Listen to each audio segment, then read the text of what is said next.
Another thing that I like to hear when clients call us is, and I say, why did you call us, is because you're design build. And I think a lot of clients are recognizing the value that design build brings to them.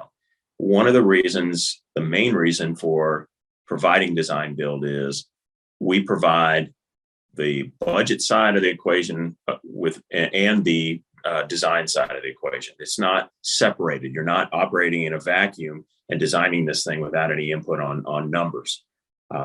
Because everything you do, every change you make, everything you add to a drawing does add cost. So you need to be aware of that.